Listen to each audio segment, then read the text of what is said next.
हाँ, तो आज का टॉपिक में हम लोग डिस्कशन करेंगे इकोनॉमिक्स का पेपर को हम लोग को कैसे अटेंड करना है। ठीक है, इकोनॉमिक्स का पेपर को कैसे करना है, कौन सा चैप्टर से हम लोग को ज्यादा कवर करना है, ये चीज देखना है, ध्यान देना है। ठीक है, तो ग्रुप रहेगा 3 सेक्शन 4 सेक्शन के हिसाब से, जैसे कि हम नोट करके दिखाते हैं।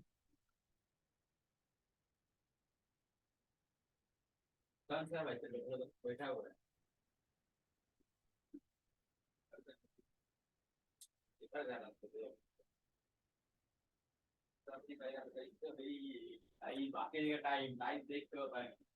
ग्रुप ए और ग्रुप बी, ग्रुप ए और ग्रुप बी। अब कौन कौन से को 5 मार्क्स का जो क्वेश्चन होगा, 5 मार्क्स, ए पहले सुनो, इकोनॉमिक्स में 5 मार्क्स का जो क्वेश्चन होगा वो कौन कौन सा चैप्टर से आएगा, तो चैप्टर 3 से आएगा। ठीक है, चैप्टर चैप्टर 10 से आएगा, और चैप्टर 14 से आएगा, और चैप्टर 16 से आएगा। ठीक है, इससे 5 मार्क्स का आएगा। उसके बाद 10 मार्क्स का जो क्वेश्चन आएगा वो चैप्टर 4 से आएगा। ठीक है, और बाकी जो चैप्टर 1 चैप्टर 2 और चैप्टर 3 से, ठीक है, चैप्टर 1 चैप्टर 2 चैप्टर 3 से, उसके बाद 5 से 6 से 7 से और 8 से और 9 से। ठीक है, 8 से 9 से इन सब चैप्टर से जो आएगा वो 2 मार्क्स का क्वेश्चन आएगा। ठीक है, कितना मार्क्स आएगा, 2 मार्क्स का। ठीक है, 2 मार्क्स का एक करके। ठीक है, तो हम लोग को कहाँ कहाँ कवर करना है, चैप्टर 4 में कवर करना है, और चैप्टर 3 चैप्टर 10 चैप्टर 4। ठीक है, ये ग्रुप ए के लिए। अब ग्रुप बी में जो कवर करना है वो चैप्टर चैप्टर जो है 1 से तो नहीं आएगा ग्रुप बी में, चैप्टर 2 से आएगा। कितना मार्क्स का आएगा, 5 मार्क्स का भी आएगा, और 2 मार्क्स का भी आएगा। ठीक है, अच्छा, टोटल इस चैप्टर से 11 मार्क्स का क्वेश्चन आएगा चैप्टर 2 से ग्रुप बी में। और चैप्टर 3 से जो क्वेश्चन आएगा वो एक 6 नंबर का आएगा। ठीक है, 2 नंबर का भी आएगा और 1 नंबर का भी आएगा, टोटल 9 नंबर का क्वेश्चन आएगा। तो ये हम लोग का मार्क्स कवर है, मतलब इकोनॉमिक्स का पेपर का ग्रुप ए और ग्रुप बी, इस हिसाब से हम लोग को पढ़ना है। अब हम लोग पढ़ देंगे कि इकोनॉमिक्स का पेपर कैसे अटेंड करना है। हेलो, इधर ध्यान दो, इकोनॉमिक्स का पेपर कैसे अटेंड करना है। इकोनॉमिक्स का पेपर अटेंड करते समय किसको पढ़ा रहा था,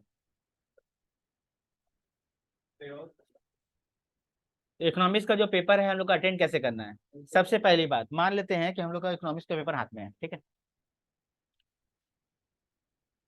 ये है इको का पेपर।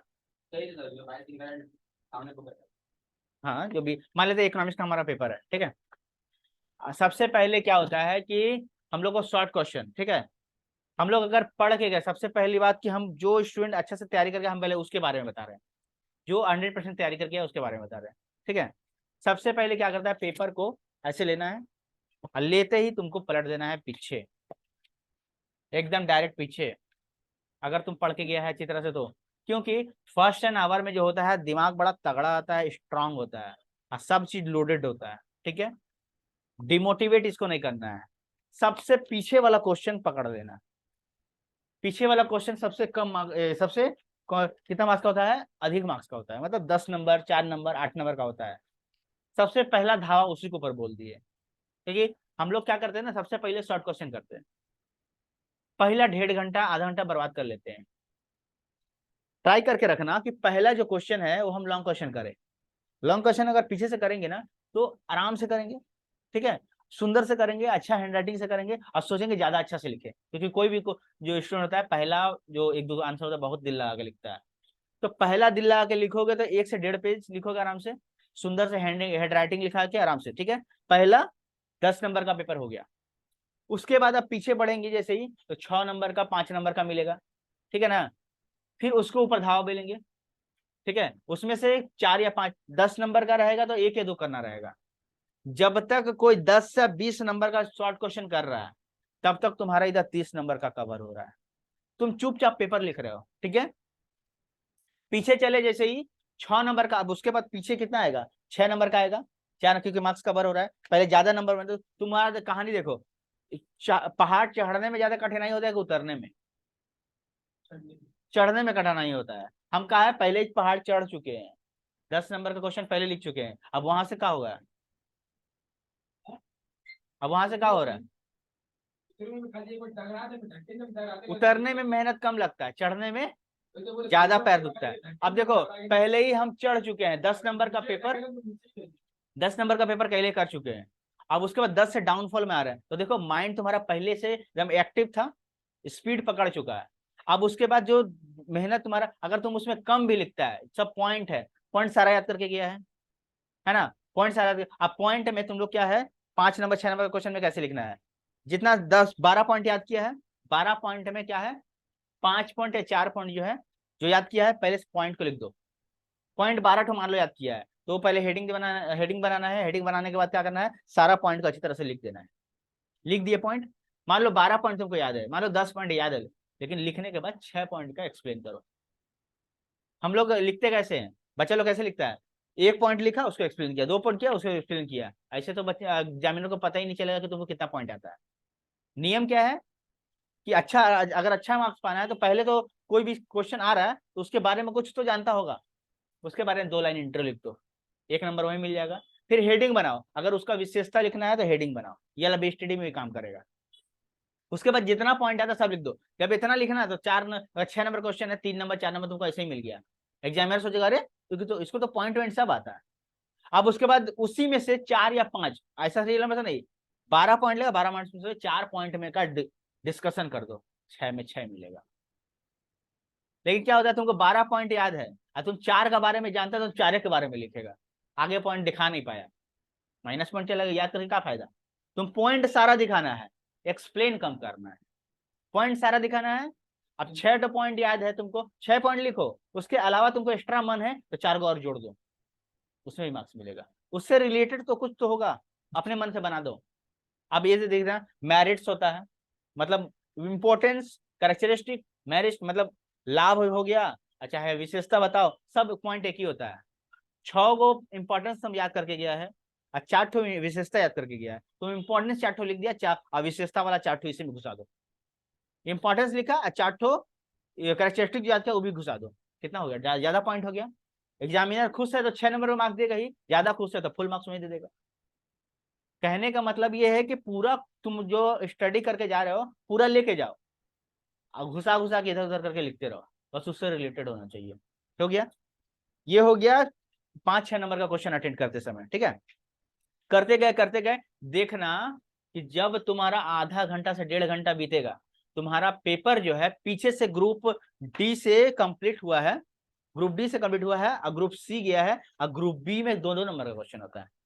अब ग्रुप सी जब खत्म हो गया, तुम्हारा पेपर हो गया 40 नंबर या 60 नंबर का, ठीक है। और उसके बाद बचा तुम्हारा 2 नंबर का, 1 नंबर का, तुम्हारा आधा समय बीत गया। एक समय ऐसा लगेगा तुम ज्यादा, एक 10 नंबर का क्वेश्चन लिख, बाकी सब ज्यादा लिख रहा है, लेकिन जब 1.5 घंटा बीतेगा तो तुमको लगेगा कि हम 60-70 नंबर का इतना जल्दी कर लिए, 10 नंबर का पहले ही कर लिए स्पीड में, फिर कम कम करके उसमें। अब देखो दिमाग तेज चल रहा है, सोच नहीं रहे हैं। अब जब सारा माइंड बुक रिवीजन हो जाएगा, शॉर्ट क्वेश्चन भी याद आ जाएगा, 2 मार्क्स का तो पहले याद आ जाएगा, माइंड तो रिलैक्स हो गया, ठीक है। और उसके बाद नहीं भी आ रहा है तो 1-1 2-2 नंबर का चला चपाटी तुमसे 1.5 घंटा का पहले करके बैठ चुका है, क्योंकि वो लोग तो पहले शॉर्ट क्वेश्चन कर रहे हैं और तुम पहले लॉन्ग क्वेश्चन कर रहे हैं, तुम लॉन्ग करके हट गया, अब इधर इधर इधर नजर घुमाया, शॉर्ट क्वेश्चन पूरा कंप्लीट करके पक्का बैठा है, 20 को करके बैठा है कि नहीं बैठा है, ये भी करके बैठा है 2 नंबर का चला चपाटी पहले से। ये एमसी को मैं तुमको 1 रुपया का नहीं, अब बाकी अपना मन से करो, नहीं आ रहा कल नजर घुमाएगा तुम आंसर लिखा हुआ है।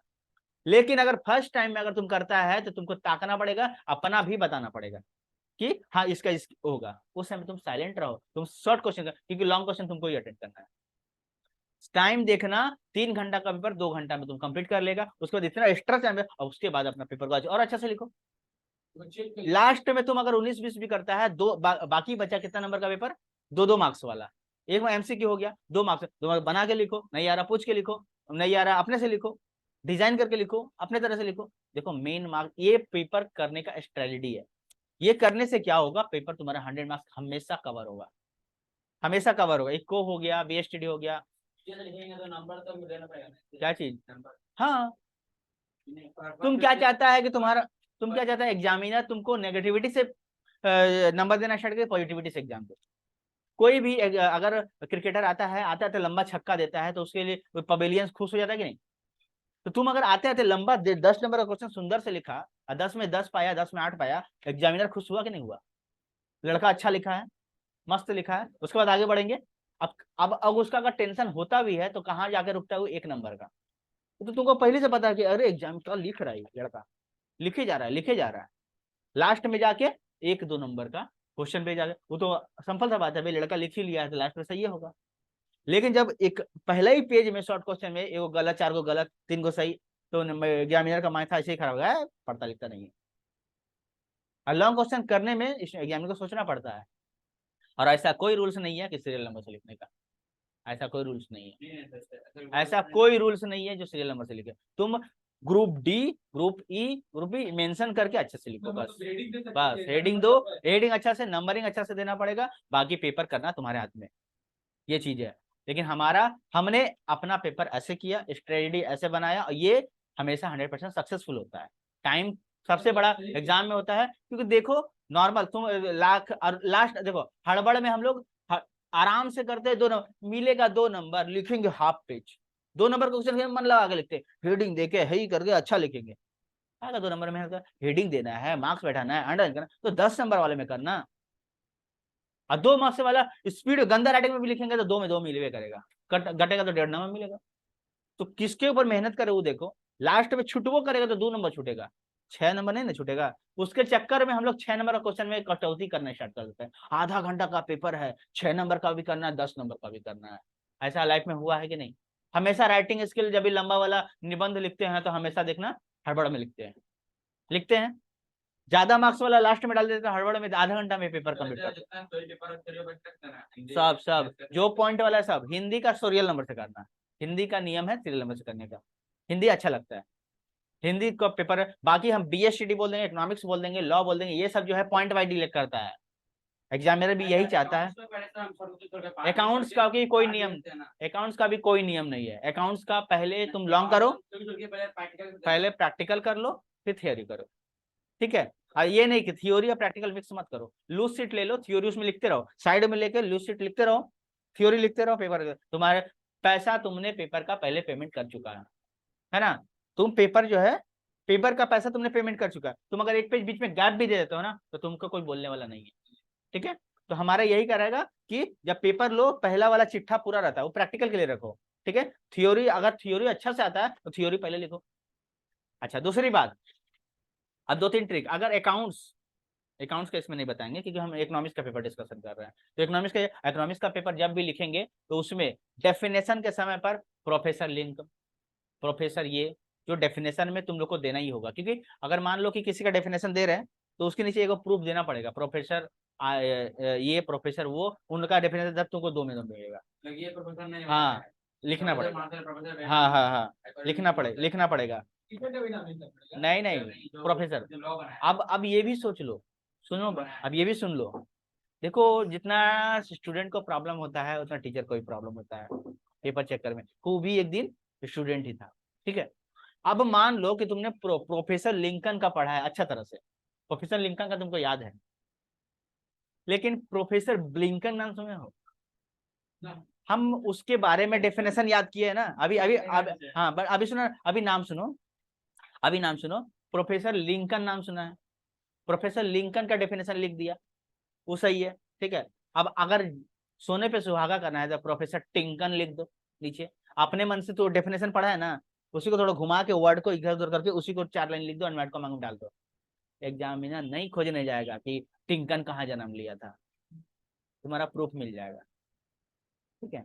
प्रूफ मिल जाएगा, उसको चेक करने वो देखेगा इतना सही चीज अगर लिखा है तो ऊपर में तुम इंट्रोडक्शन सही लिखा है और प्रोफेसर कुछ भी तुम्हारे माइंड में आ रहा है उससे रिलेटेड होना चाहिए, सही होना चाहिए।